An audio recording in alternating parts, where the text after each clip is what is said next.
Welcome. This is Jean Eaton of Information Managers.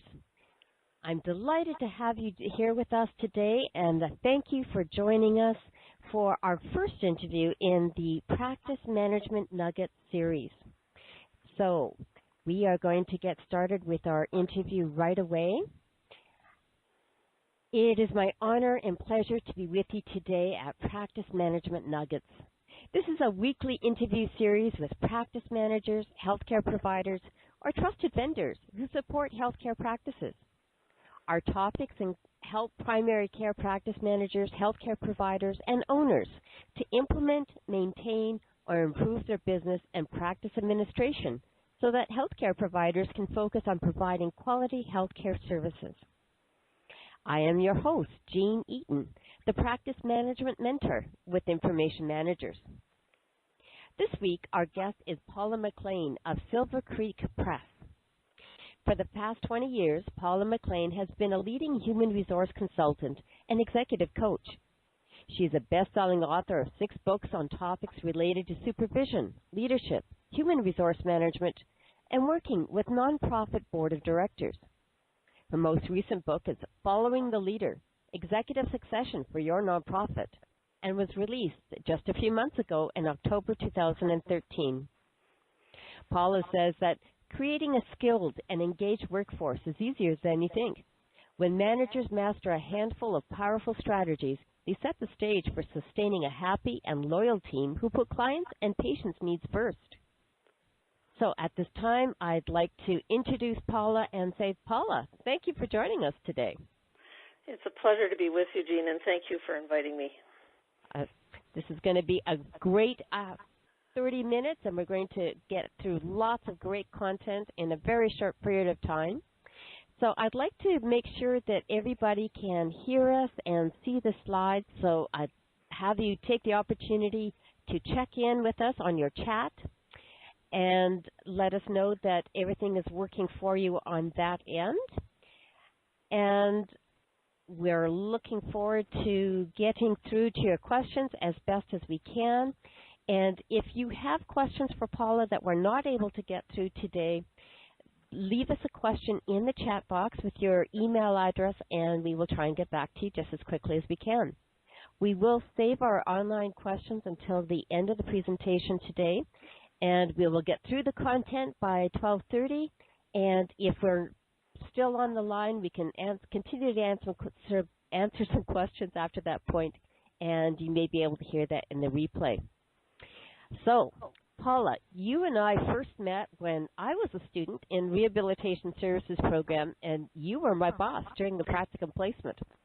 Seems like ancient history. Many moons ago, Jean. Yes, absolutely. Since that time, we've connected in different ways over the years, and I've read several of your books, and I especially like the very practical advice that you provide. So, Paula, what is your story?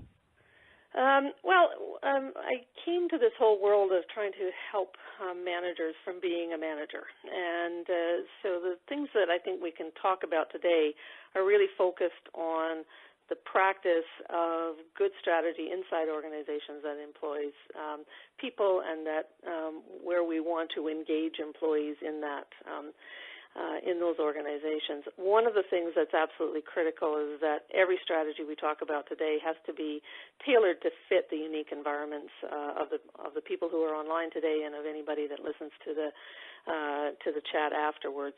It becomes a really critical thing to say that engagement is not rocket science, but it requires sustained effort over time. It's not an instant fix. And it goes way beyond the whole idea of rewarding employees or recognizing employees with pins and pens and T-shirts and all of those sorts of things. That's part of the picture, but engagement is a deeper, bigger practice. So my story is that I came to the whole business of helping other managers in engagement from having been there and having to figure it out. So learning in the trenches and finding out what works. Yeah, absolutely, and then teaching it, and then having too much in any given day to be able to put a seminar together and have a workshop with people in the room. There was always more to talk about than we possibly could fit in, and that's one of our challenges in 30 minutes today. but then writing about it, and it's been an honor and a privilege to make a living in a really important part of our sector and supporting managers and supervisors, executive directors, board members, and et cetera. That's great. So I'm going to ask you right at the beginning, if there's can only be one thing that healthcare providers and clinic owners can do today to engage their employees, what would that be? What is your number one tip? I think to begin a conversation with them about what's important in the workplace from their perspective. You know, Jean, there's some really interesting research that says that what managers think employees need or want can be quite different than what the employees themselves say that they need or want. And so beginning the process of engaging them in conversation, you might do a formal staff satisfaction or employee engagement survey. And for the listeners that are here with us today, some organizations have that well established, and it's part of their practice. But if it's something that feels daunting or overwhelming, if people would just send me an email, I have 10 tips on doing staff satisfaction surveys, I'd be happy to share that with them. But one of the things that's critical is to begin the conversation, whether it's via a survey or around a coffee table or at a staff meeting or however it might be, to say what's important to our team, what's important to people around employee recognition, around what would engage people more. There's a difference between satisfaction and engagement. Satisfaction is a really kind of passive state. After a really good meal, we feel satisfied. And that kind of suggests that we're kind of settled in and content, and that's not a bad thing.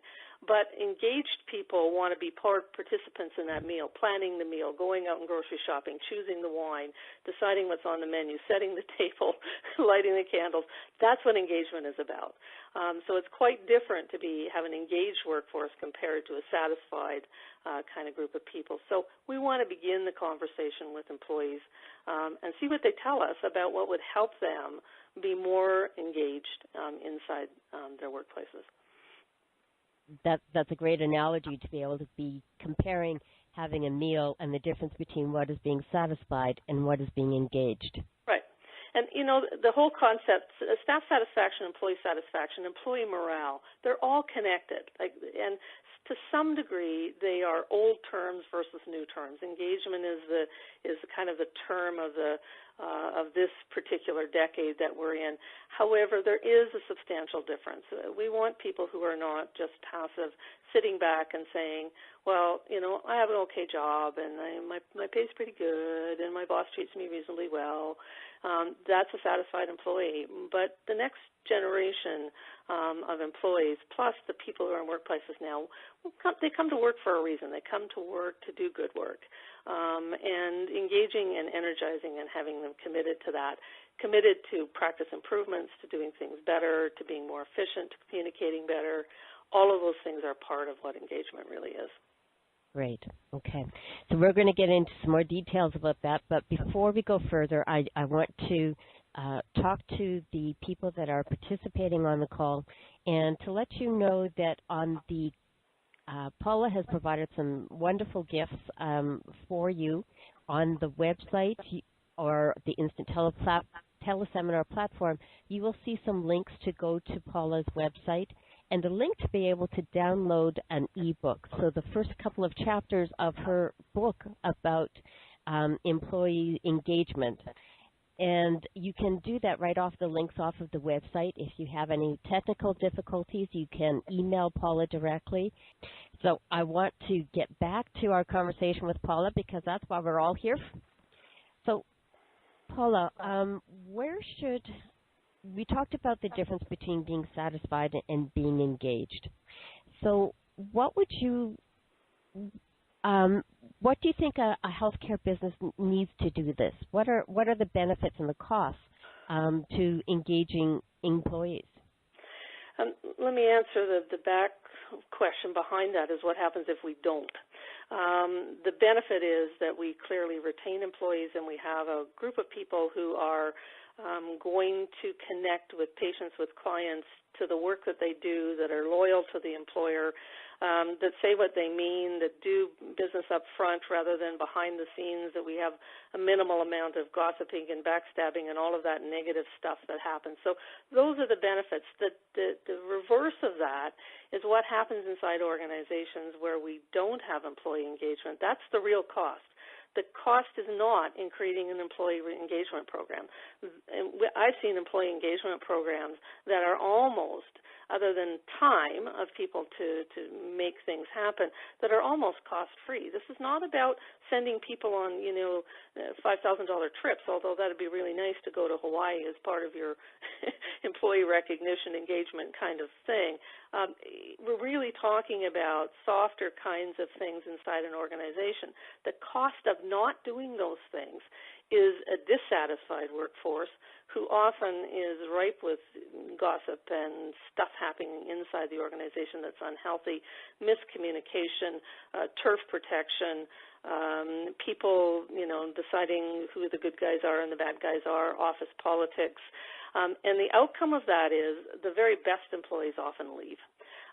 We know that it costs about 1 to 1.5 times an annual salary to have someone leave and to have to replace them. And that is hard, cold cash on the table for the company, the organization. But the other part of it is that it costs in terms of the loss of functioning, the loss of productivity, the miscommunication that it takes, the orientation time for new people coming in, the time that it takes to advertise, screen, interview, reference check, all of those sorts of things. So the downside is huge. The upside is that if you do a handful of things really well over time, you create a working environment that simply engages people. And some organizations already have that. And for those listeners who are thinking, gee, we have some of these things already, congratulations, and I'm going to bet you didn't create those just last week. You probably created them over the last year, 2 years, 3 years. So the cost is really in terms of time. And the upside is you have lower turnover. You have employees who are happy. You have better productivity. You have better communication. You have better teamwork. Absolutely. Losing good people is always a hard thing to be able to deal with, and making sure that those good people are engaged is a real key point. Do you have some suggestions about the important strategies that managers could use to engage their employees? Let's just talk, and I'm going to encourage people to go to the Silver Creek Press website, so it's just silvercreekpress.ca, because if they sign up for our newsletter, this is my little plug, Jean, and thank you for that. If they sign up for the Silver Creek Press newsletter, the one that's up right now is on employee engagement. So it goes quite a bit deeper than we can do in the half hour that we have together, and it gives 10 tips for better employee engagement. So I'll hit some of the kind of the big ones. We've already talked about the importance of engaging people in conversations and doing surveys. So that's kind of to find out what your baseline is. Where do you start? What are some of the issues? So second strategy is to mine down through that information and say, what are people telling us? Where are some of the things that we could improve on? And again, it's really important that you think beyond the whole concept of employee recognition. This is not about, giving somebody a fleece jacket or providing them with a watch at their 5th year anniversary. Those things are important, and it's okay to put those kinds of recognition programs into place. The real problem with them is they're just not sufficient to create engagement. They're almost an expectation in workplaces, and it's not going to be what takes the workplace and the employees to the next level. So you need to look and say, what are the things that people are telling us that would make them happier, that would make things happen, that would be better? And very often, from having done literally hundreds of surveys with organizations, people talk about inadequate communication. They say communication could happen more quickly. It could be more smooth. I need to be in the loop. I need to hear things in a timely fashion. I need to know this, in the way that I want. I don't want a paper memo. I want an email memo. Any of those things are things that we might challenge ourselves to do better and differently.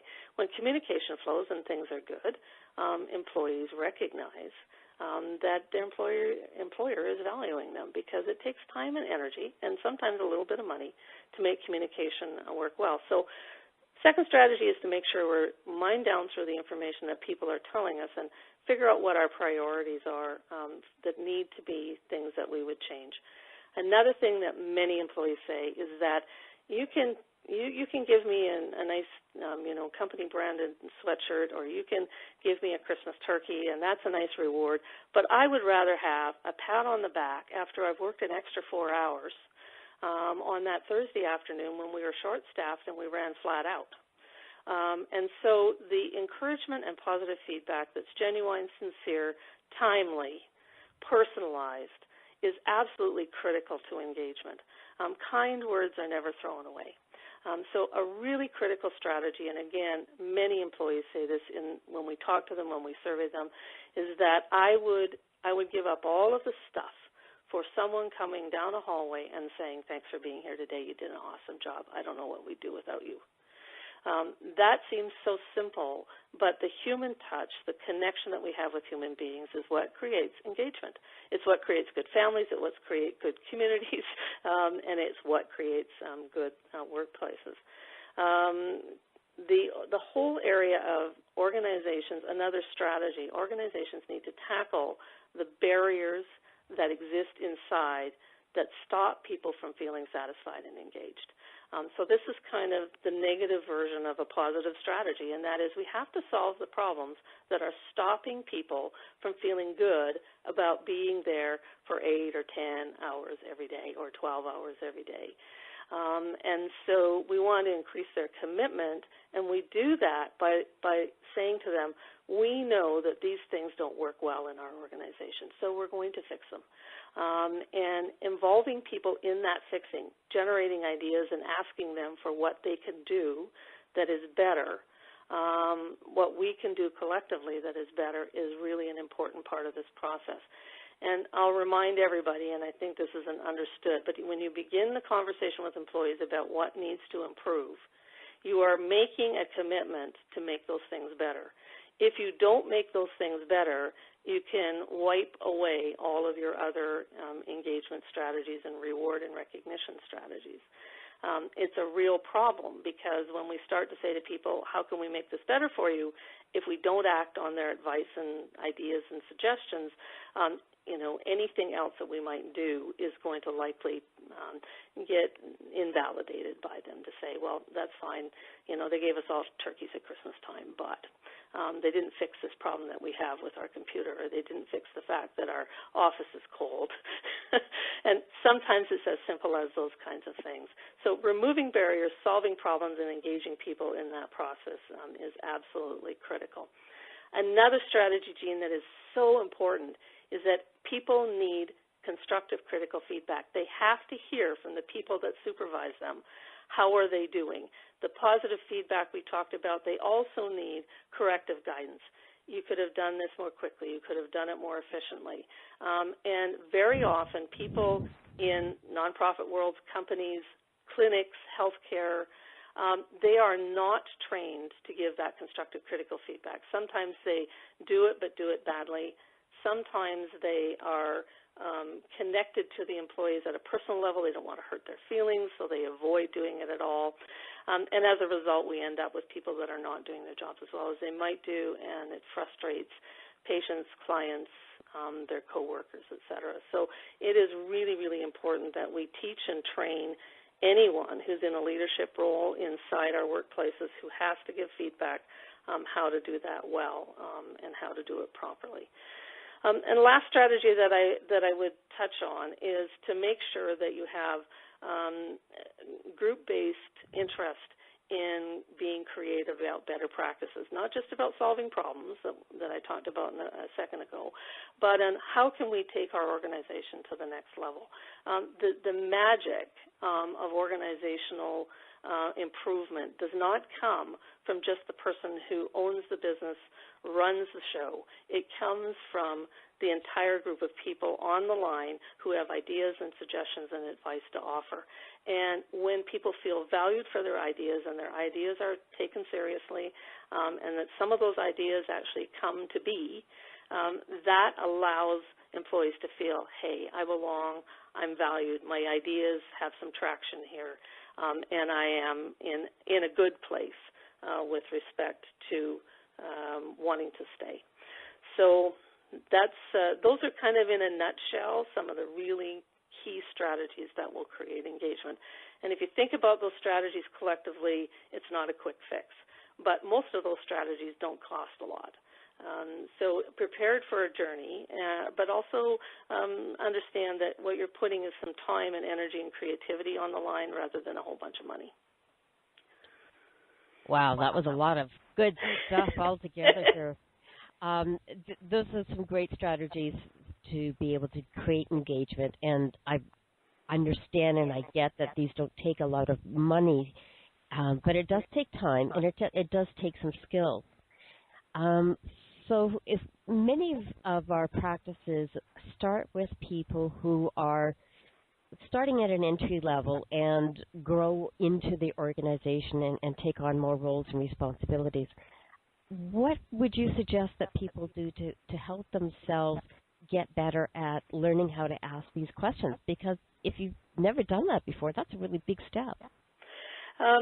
Read, take webinars like this one, attend courses and classes either online or face-to-face. Talk with your colleagues who are in leadership roles.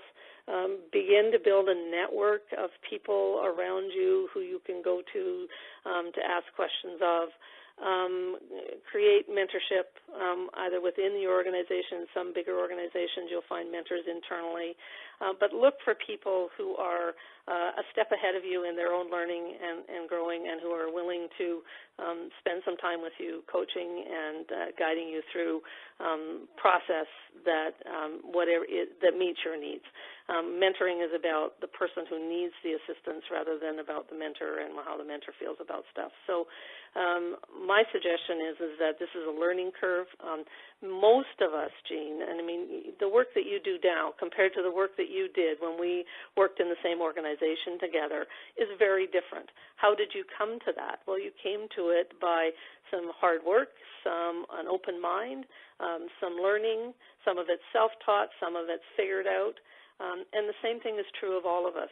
We begin one career with one set of skills, one bit of training that we might have, and very often we have no idea where our careers are going to go. So find people and build a network around you that will support you in doing that. And, pick up a book, go to the library. I'm a big online reader. Those are all part of the strategy of getting better at that. And the employees that you're working with, whether they're colleagues or whether or not they're people you supervise or manage, they'll thank you for it because they'll see that you're trying to do things better and differently. I think that's a great point about being able to develop that networking and that mentorship, and maybe a recognition that we're not all perfect, that we're all learning together.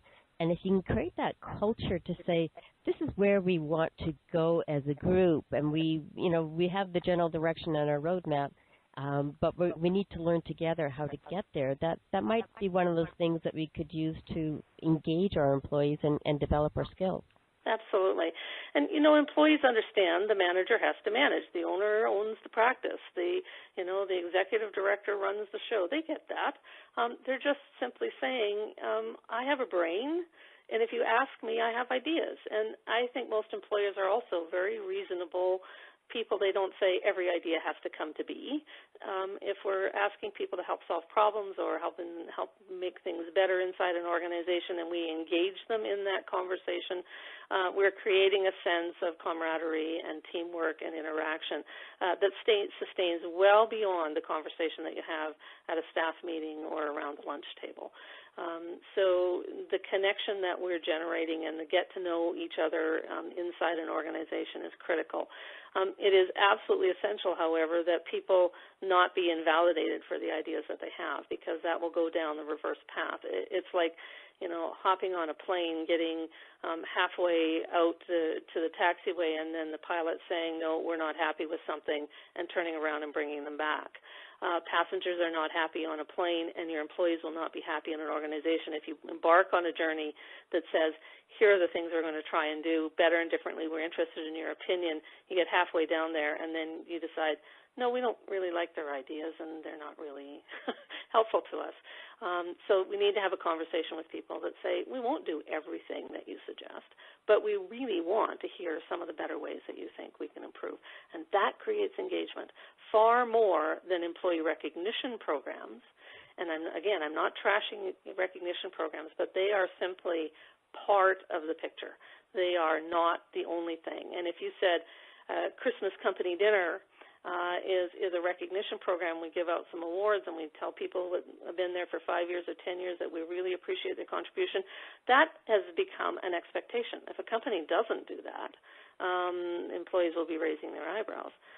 So that's become an expectation, but it's really not what creates engagement, and it's really not what creates employee satisfaction.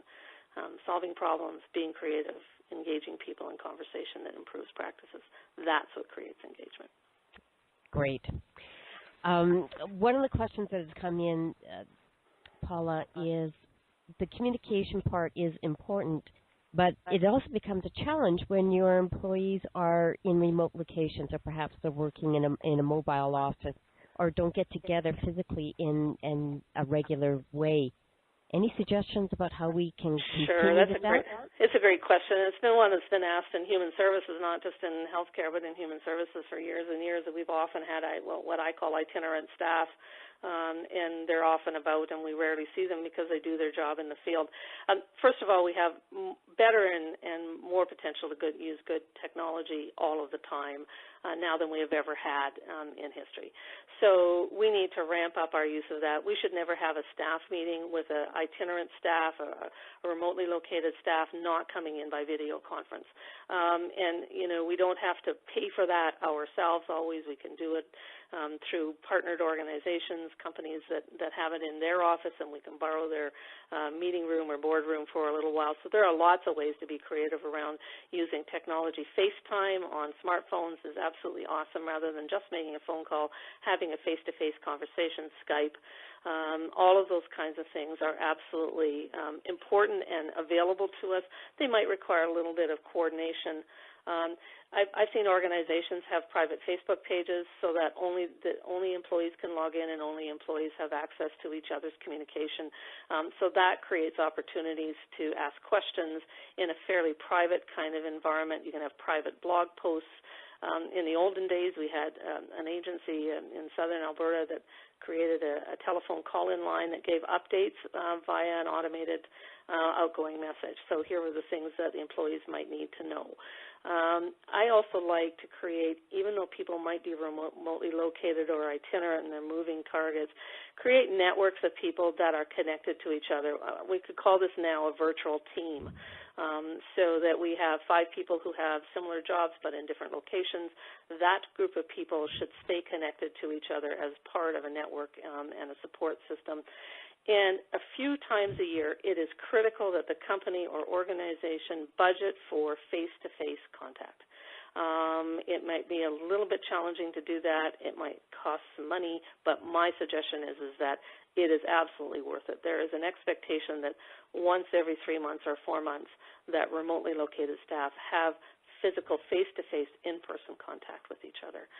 It's absolutely critical, and it needs to be part of the package that employers prepare for people. And don't forget about the value of training events like conferences and retreats. Training kinds of events allow people to connect. They may be busy doing other work, but at least they put a face to a name and have some contact time and build into those conferences and training events time for people to connect who are usually in far-flung kinds of locations. So just a few suggestions. Great suggestions. I like the idea about using the telephone updates, and maybe the technology has changed, but the approach is excellent. We've talked a lot about being able to do networking and mentorship. I like the idea of having virtual teams. I'd like to remind everybody to go back and take a look at the top 10 tips that Paula offers at Silver Creek Press. They are very good. They're very practical and very straightforward. Great way to be able to engage and make sure that everybody, you can share that with folks and make sure that you understand the direction that you want to get started with, and gives you some concrete methods to be able to do that. Networking is so vitally important. Some organizations are pretty small, and it's kind of hard to network with the same group of people.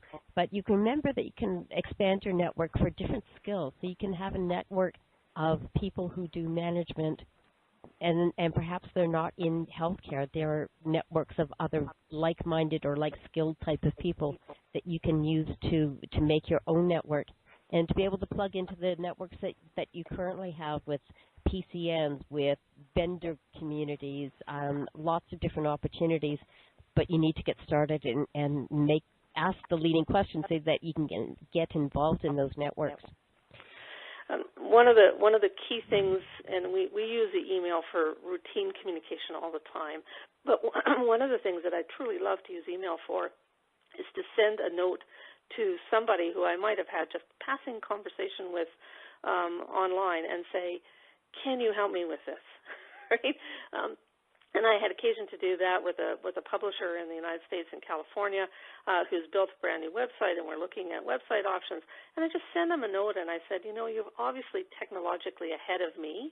Can you help me with this? And he sent me a hugely helpful, rather long email that gave me some guidance and direction and some things to think about. So our network doesn't have to exist within our organization, Jean, and I think you're absolutely right to suggest that we reach out and go beyond that. And look inside organizations as a customer. If you're a patient of a doctor, if you're a customer in a restaurant, look at what looks like good practice inside that organization and say, are the employees here happy? Do they seem to be engaged? Are they engaged with me as a customer? What are they doing that's different? And I am constantly interviewing people just informally and say, is this a good place to work? And why is it a good place to work? And what do they do here that makes it a good place to work? And what's your manager like that makes this that's great about this? And sometimes people tell you tales of woe, but you'd be surprised the number of people that say, this is what's good for me. The time, the flexibility, and the hours that I get to work because I'm a student, and et cetera, and they'll tell you their story.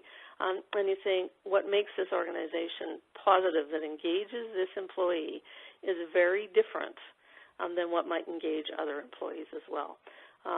When we look at rewards and recognition, we need to customize our rewards. We can't just do the same thing for the same people all of the time. What one person values, another person doesn't care about.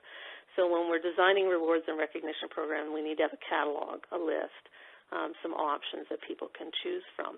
And that is absolutely the same for what engages employees inside organizations. Different things work for different people. And the challenge to managers is to invent enough things that it fits. There's a book, and I've forgotten the exact title, but it's something like customers are second, employees are first. And that's a hard one for many managers, particularly in healthcare and not-for-profit organizations, to swallow, because the patient has to be first and their needs have to come first. But the real point of a title of a book like that is to say, if we don't put employees in better places and engage them, the employee will put the customer second. The patient will be second because their own needs will come first. So the way of making sure that we meet the needs of the people we serve is to make sure that the people who serve them are happy and that we are treating them well and we have a workplace that supports them. That's a wonderful wrap-up. 30 minutes. Are we out of time already? We are. Time just flies by. So I want to encourage people to go to Silver Creek Press, download the top 10 list, subscribe to Paula's newsletters, take a look at her books. They are very useful, helpful. Everybody can make use of those types of books. Paula, it's been a joy to have you with us. I understand you're going to be available to stay online for a few minutes if folks have some more questions. Sure. If we weren't able to get to your questions today, please do send us a note by the question and answer or the chat button or an email, and we will get to your questions just as best as we can. Thank you, Paula. It's been a joy to have you with us today. My pleasure, and thanks again for this opportunity, Jean. This is Jean Eaton with Information Managers, your practice management mentor. Thank you for joining us today, and look forward to having you join us for our upcoming events. Stay tuned.